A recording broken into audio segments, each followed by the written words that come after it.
All right, folks, happy Monday. Chief Meteorologist Chad Merrill here with a weather forecast update. And a couple of you, especially in Nicholas County, saw a little bit of frost this morning. Thank you very much, Cranberry Mountain Getaway, for that beautiful photo as the sun was rising over this pond.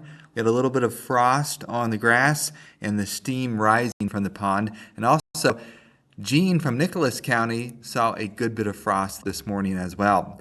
Now, David sent this photo from Friday evening showing a gorgeous sky. We had some of those high, thin clouds in the sky and a beautiful sunset in Oak Hill. So how are temperatures doing so far this fall season compared to the analog years that we had? Well, we're definitely seeing that dip that we anticipated between about 8th and the 10th. Now, we do have a little bit of a rise in temperatures, but notice the end of the month serves as the best opportunity for more sustained warmth across the region with the overnight lows and the afternoon highs. Davis, West Virginia tops the list as the coldest spot in the lower 48, about 3 hours north of Oak Hill. And that is a very, very popular area because it's in an elevated valley entrenched by the Allegheny Plateau, so that colder air is able to concentrate itself right in Davis, and a low temperature of 20 degrees was the coldest in the lower 48.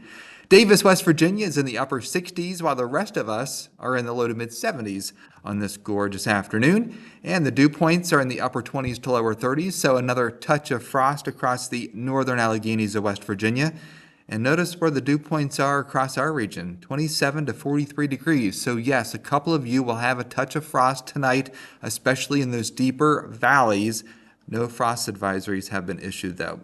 We are clear thanks to high pressure building in. As a matter of fact, you have to go pretty far west to see any rain. That's back to the Rockies. Temperatures are anywhere from 8 to 10 degrees warmer than yesterday across the Great Lakes and Midwest.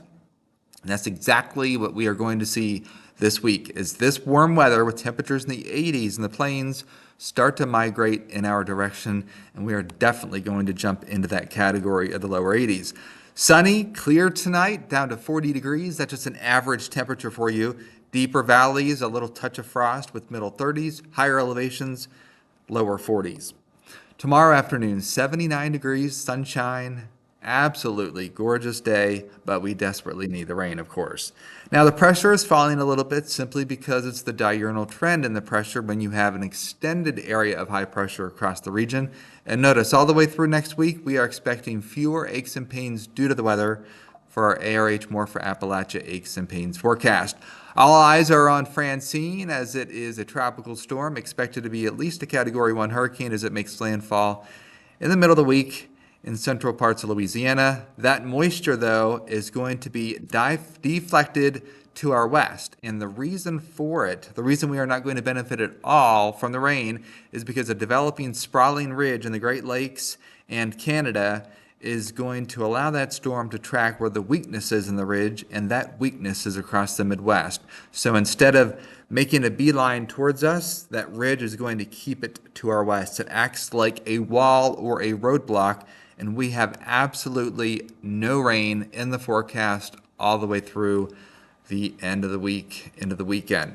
Now, while we do have breezy and warm weather, which increase the fire risk across our region, do not burn any brush, especially this time of the year with the drought that we are in. Our temperatures at night warm up into the 50s, a slight drop Friday as the clouds increase in our region from Francine, but the moisture stays to the west.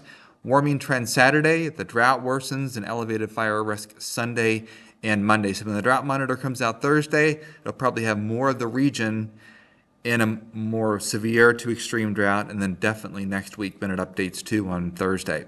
All right, folks, that's the latest forecast. Everyone have a great day and keep sending in your beautiful photos, whether it's the sunset, a little bit of frost in the morning, or just a gorgeous afternoon where you are. All right, folks, thank you very much.